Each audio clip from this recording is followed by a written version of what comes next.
Hello friends, there is one another question in front of us regarding fundamentals. We'll be solving this question in the video. The partners of a firm distributed the profits for the year ended 4,50,000 in the ratio of 3 to 1. First of all, what is this given to us? That the partners have distributed these profits without providing for the following adjustments. So this 4,50,000 was taken by the partners in the ratio 3 to 1, and if we have to solve this case we want to follow up these adjustments now. So first we will assume that the profits which were distributed to them is to be taken back.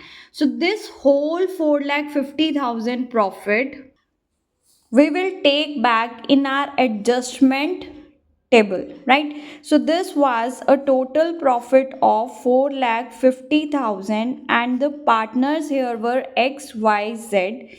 This total profit is taken back from them in the ratio it was provided to them. So 4,50,000 into 3 divided by total is 6, we got 2,25,000. Then 4,50,000 into 2 divided by 6, then 4,50,000 into 1 divided by 6.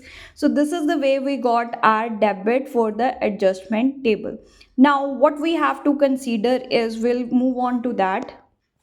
The question is asking us to provide for the following adjustment where X and Y salary is 7,500 per annum. In the question, the salary is given a total of 7,500. So we will assume here that X and Y are getting when a total of 7,500, then it is given to them in the equal ratio, right? So what should be the salary payable to X and Y, that is 7,500's half. So we are presuming, this is my working note where I took P&L appropriation, and this 4,50,000 profit was to be given to X and Y and Z in their given adjustment proportionately. So first adjustment was of salary. If we provide them with the salary, a total of 7,500 assumed here to be that their charges equal. Then the question is saying Y is entitled to a commission of 2,25 it's sorry 22,500. So the commission payable to Y is 22,500. Y and Z had guaranteed a minimum profit of 1,70,000 per annum to X, and the profit sharing ratio was 3:3:2. Here in this question, Y and Z had given a guarantee to X. So we can solve this question in two manner. First manner, where leftover profit. So let's talk about the first case. As Y and Z have given a guarantee to X of rupees 1,75,000. So first option with us is that from the total profit 4,50,000 deduct this, that is rupees 30,000, the salary and commission 30,000. When we deducted from 4,50,000, the leftover profit with us was 4,20,000. Now this 4,20,000 we took, and from this we deducted what was guaranteed to X was guaranteed 1,75,000 by Y and Z when you were not given any new ratio for the guarantee to be sacrificed by the partners, right? So whatever left profit, that is distributable among Y and Z here, because X has already been given his share of profit. What was the share of profit of Y and Z? That is, as per the question, the new profit sharing ratio among, or the profit sharing ratio among them should be 3:3:2, but for Y and Z it should be 3:2. Eliminating X from here, we got for Y and Z it should be 3:2. So this leftover profit is distributed among Y and Z in 3:2 ratio. So for Y we got it should be 1,47,000 and Z it should be 98,000. So see over here that when X is given his share, then Y and Z got the leftover profit from the firm, making its total as to be 4,50,000 here, right? So as per the given case, what should be credited to X, Y and Z? X should be given a credit for a salary for the profit of 1,75,000. Y should be given a credit for salary, for commission, and for the profit of 1,47,000, and Z should be given a credit for only profit 98,000. So in our adjustment table, we took over here salary, commission, and the profit.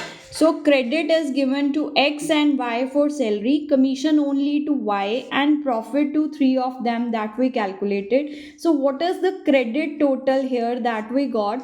The difference of debit and credit is your net effect. So here is your net effect, that X should be given a debit for 46,250, and Y and Z should be given a credit for the given amount of net effect. But here in the question we were not given that they were holding fixed capital accounts, so the journal has passed through the capital account. When they are fixed, only then we follow the current account.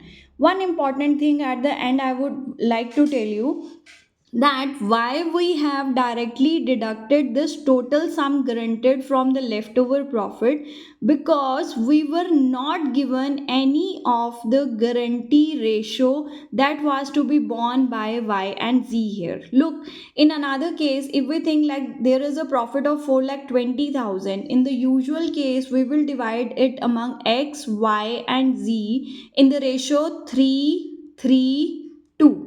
So what is X share? That is 1,57,500. What is Y's share? That is also 1,57,500.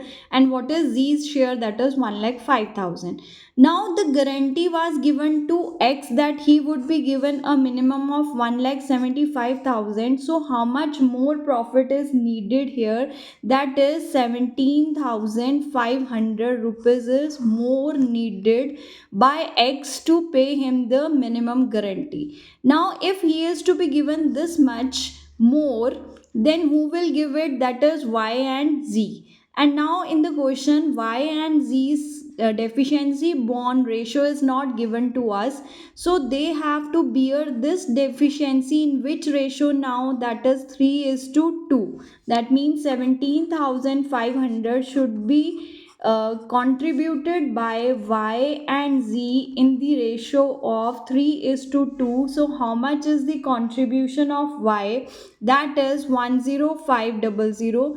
And how much is the contribution of Z? That is 7,000. So how much Z is getting from here? That is 98,000. And how much Y is getting from the firm is 1,47,000. So you will find this becomes the same. Why these becomes the same? Because here their deficiency ratio was not new, rather deficiency ratio was also same, which was their profit sharing ratio. So if no new deficiency ratio is given, you can carry along this manner also or this manner. Preferably you should go for this manner when no new deficiency ratio is given, because it will take less of your calculation time for the solving the question. Okay, so this is for the day. Thank you. Accountitude, keep scoring. Like, share, and subscribe to my channel.